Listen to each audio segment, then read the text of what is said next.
So, pinuntahan nga namin itong nag-trending na Mr. Pares ni Batla. So, this was like 2 in the morning. So, yan, Mr. Pares. Dito yung locate sa bandang Timog ata or mas muratuan. Not sure na that was too late in the morning at medyo ngenge tayo dahil nag-wine-wine tayo somewhere. So, ayan yung menu nila. So, we got here the Pares Bagnet.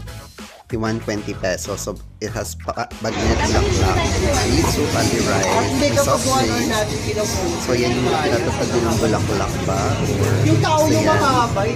So, wala naman masyadong tao nung dumating kami. Mabilis lang yung queue. So, yun yung sabaw Pares nila. Bagnet, dalawa. Yung pa yung sabaw. Sama na po. So, dahil order namin Pares Bagnet, syempre. So, yan. So, separated yung sabaw tsaka yung laman. Yan na yung akin. Then, kibatla. So, after yan, ito yung kuna kami. But beforehand, kami kumain, kinuha ko muna yung free soft drinks. Doon sa may bandang gilid. So, yun, nakakatuwa. Kasi, napakamura niya kung tutusin. Imagine, no? So, masyadong marami rin yung laman. Compare mo sa mga normal na parisan. And there you go. So, yan yung mga soft drinks. So, yan nag-ticket. Get it.